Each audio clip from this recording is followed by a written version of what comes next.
sir, for letting me talk in front of you guys. Welcome to my presentation. I hope you are having a good time in BELTA National Conference 2023.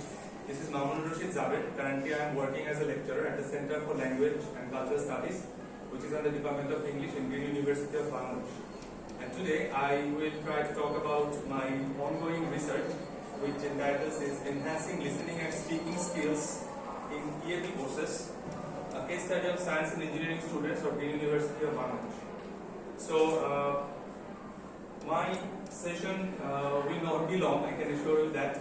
So, I have divided it in three parts. At first, I will try to talk about the idea, why I chose this.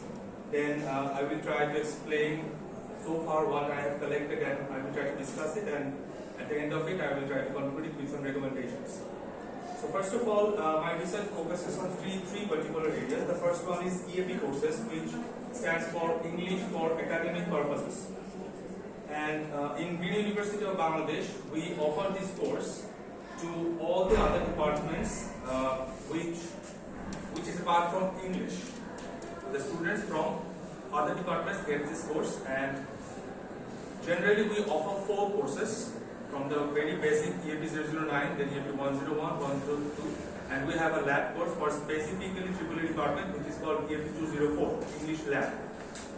FSC, or Faculty of Science and Engineering, in Green University we have 3 departments. The first one is, the biggest one is Computer Science and Engineering.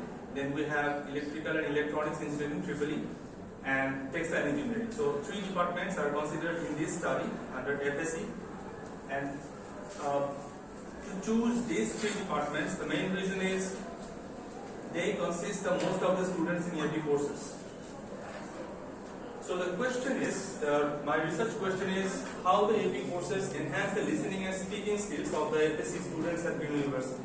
In EAP courses, through EAP courses, we try to focus on 4 English skills, which are reading, writing, listening, and speaking. But as through our experience, we have seen that most of the students are very comfortable in writing something in English.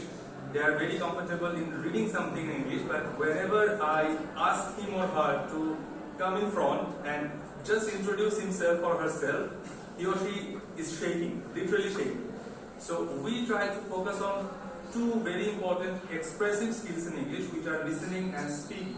And in my study, I am trying to identify if our courses are really helping to enhance those skills.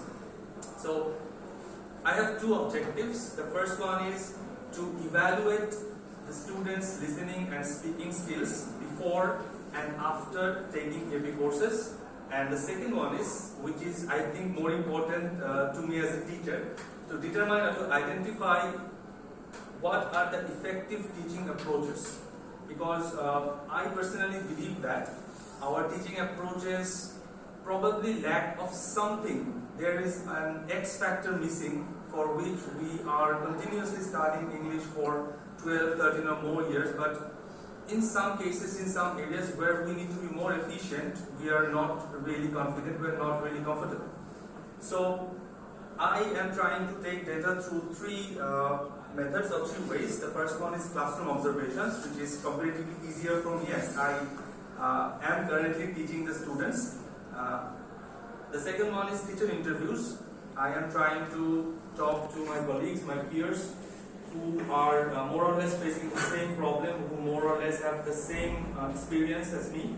And the third one is student surveys, because I want to have a more holistic view of the teaching and learning landscape within EAP courses. Again, I am saying this study only focuses on the EAP courses, which are meant for students apart from Department of English. So this is not a complete study yet. I have done the student assessment or the student observations, classroom observations only.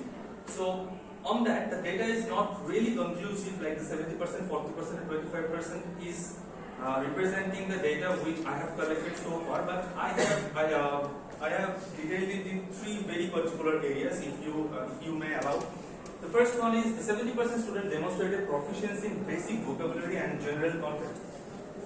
This represents the idea that students, most of the students are very are very confident in basic vocabulary and general content. They know the basic words. There is a huge misconception among the students that I cannot speak in English because I don't know the words, I don't know the grammars, I don't know the rules.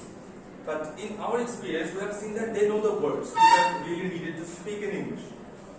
But only 40% students are exhibiting a high level of comprehension and complex discussions. Whenever they're listening to something, they can identify the words, they can know which vocabulary they're getting, but if the discussion is a bit complex, if the discussion is a bit upper level, they get lost because they are only focusing on the words. They are not really getting into the idea. And the third portion is only 25% or 1/4 students are showing skills in understanding technical terms, indicating a diversity in proficiency levels. So the bottom line is students can hear English, they can listen to English, they can understand 3, 4, 5 words in the sentence, but whenever the words are bigger, whenever they're listening to 4, 5, 10, 15, 20 sentences simultaneously, they get somehow lost.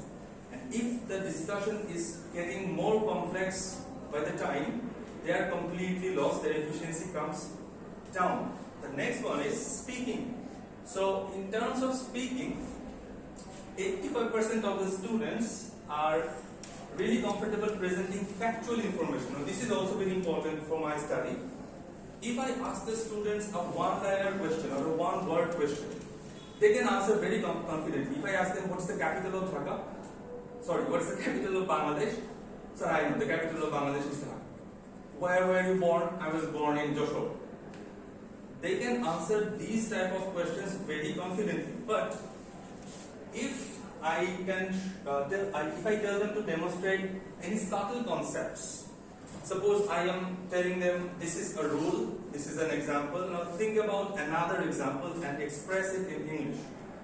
Or I am talking about these two concepts, can you connect them? They get lost. The third one is, very few students can express creative and innovative ideas. So if I tell them to create something, if I tell them to innovate something and express it, they are totally, again, they are shaking, they are very worried. And the first question is, Sir, আমি কি বাংলায় বলতে পারি?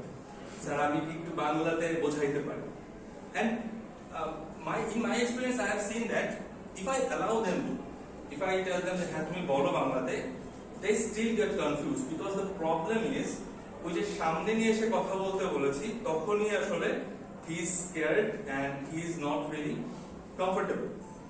So these two then I have tried to identify some effective teaching approaches. So again, as I'm saying this about the students of FSC, the very first thing that can be a very effective teaching approach is interactive activities. So English, as I believe, and the students also are expressing it in my research, it's not a one-way traffic, as also the keynote speaker was saying. If they're engaged into some activity, if they can do something in group, if they are part of a project, if they can present after communicating and discussing with their peers, they can be more involved in the process. Real world case studies. In our university, in our center, we try to design syllabus and curriculum and especially class contents based on the departments.